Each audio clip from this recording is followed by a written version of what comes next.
The idea that a YouTube video is centered around is one of the single most important aspects when it comes to that video's success. And a lot of small creators just don't seem to know how to come up with good ideas. So today, we're going to talk about the steps you can take to come up with a great YouTube video idea, and how to ensure that you don't limit the scope of that idea.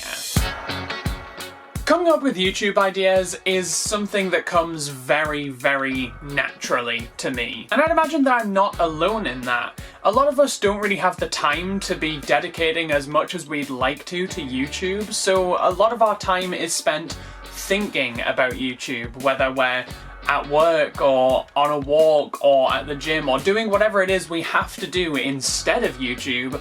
We're likely spending a lot of time working on YouTube up here. And I'm sure I'm not the only one that, when thinking about YouTube, naturally comes to coming up with video ideas. Because like it or not, video ideas are essential in the modern YouTube landscape. It's no longer enough to just turn on the camera and start talking to it or record some gameplay and have that be the whole video. The Let's Play format, for example, is more or less dead on modern YouTube. So naturally, you have to come up with an idea before you start recording. There needs to be a lot of pre-production that happens in order to have a video that will do well. Now, for side projects and stuff like this, like Road to Full Time, the idea doesn't need to be super complex. My idea for today's video was to talk about ideas.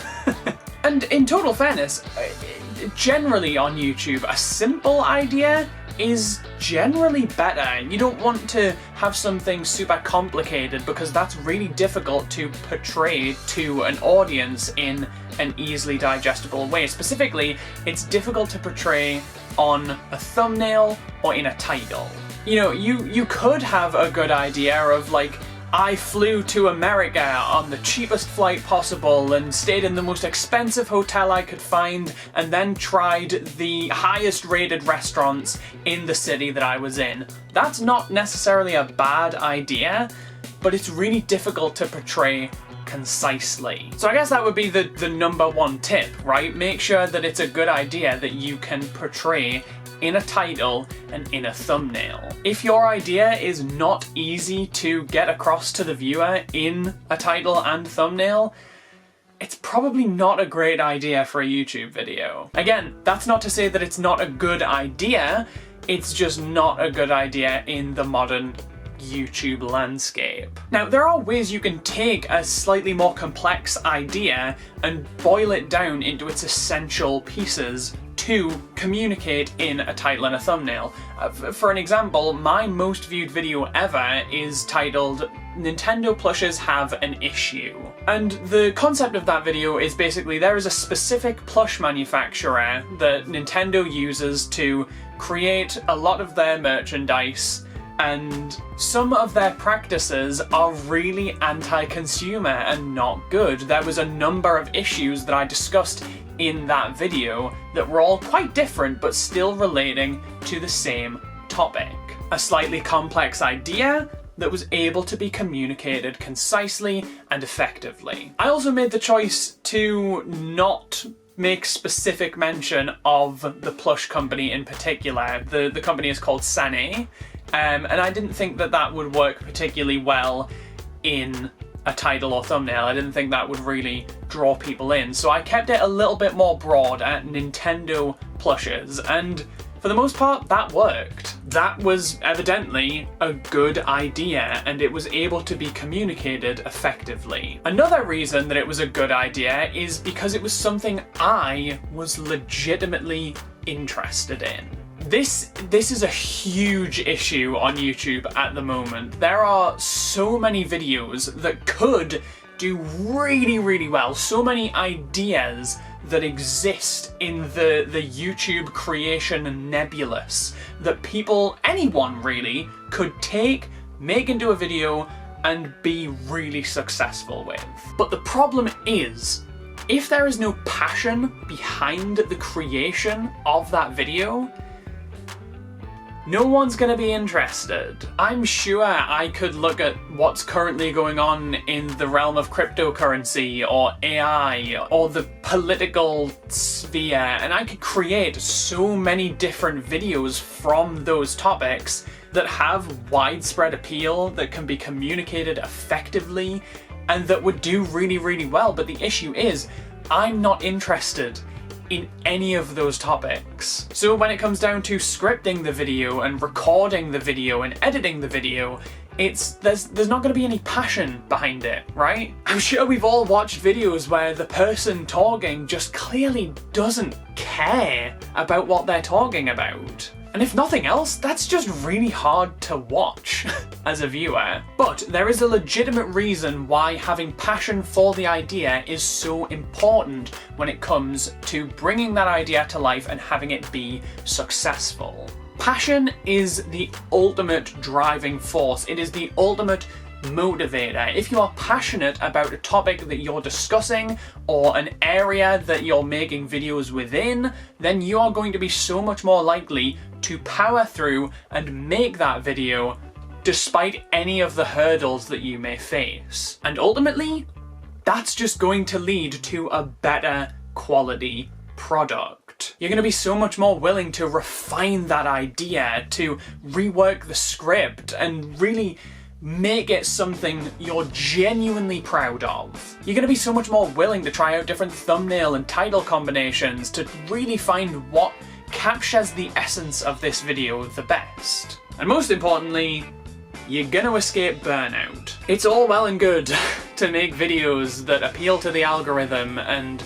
are designed, engineered to be as successful as possible. That's great. And if that's what you want to do, I'm not going to sit here and tell you that you're doing YouTube wrong. That's genuinely a decent approach to content creation because it's how you're going to maximize revenue, which ultimately maximizes how much time and effort you are able to spend doing YouTube.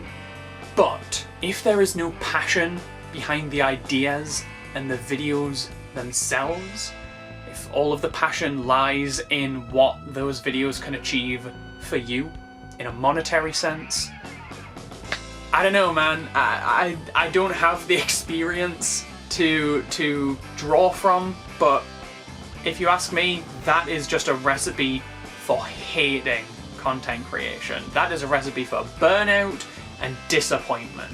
Finally, what makes an idea truly great when it comes to YouTube is its scope. More specifically, I'm talking about the variety of people that this idea could appeal to. Now, obviously, creating videos within a specific niche is very important, but if there is an opportunity to draw people from different niches in and try and get them interested, that's definitely an opportunity you should take. One of the best ways to do this is actually just to see what is trending and what is working in other adjacent niches. If there's a certain challenge that's working in the gaming niche, for example, could that challenge be reworked and applied to the TV show review niche? Could you take a topic or a film, for example, that is doing really well in the film review niche and do something unique with it? Could you turn that into a challenge or a larger discussion piece? And one of the best ways to do this that I've actually only just became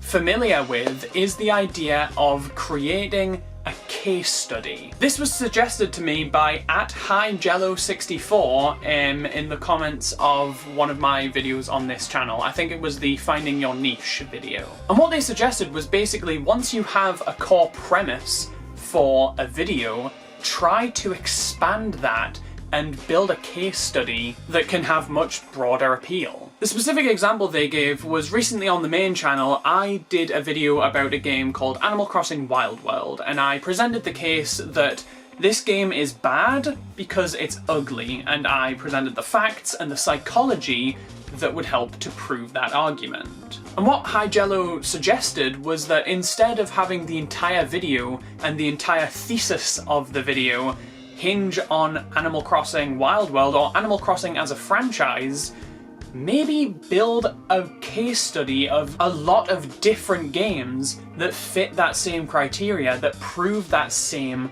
point.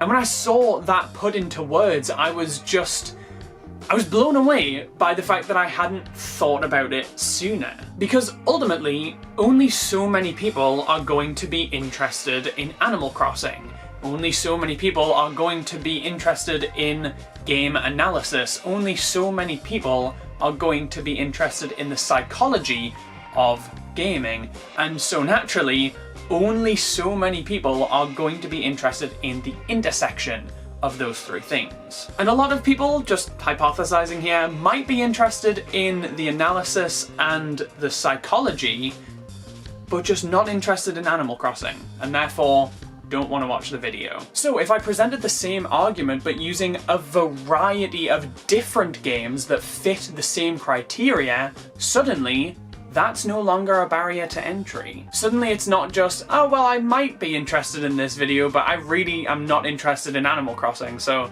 I'm not gonna bother. It becomes, I'm interested in one or multiple of these games, I wanna know how they fit this argument. And once I've had this realization, once I read that comment, the floodgates opened, basically, because I've had so many games that I've wanted to analyze, but I've not had a specific hook. I've not had a specific reason for that analysis to exist.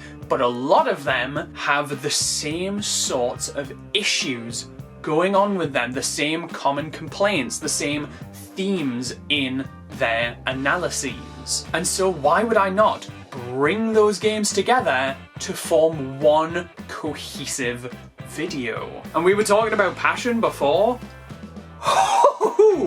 I am so passionate about this concept of building a larger case study to prove the psychological principles that I am researching and trying to apply to the analyses of these games. And the central idea that all of these games are being analysed under, in all of the examples that I've came up with, they are concise and easy to communicate. And by very nature of tackling multiple games, I tap into multiple different audiences. So in theory, that's a recipe for really good video ideas. And I really hope that that is something we can learn from.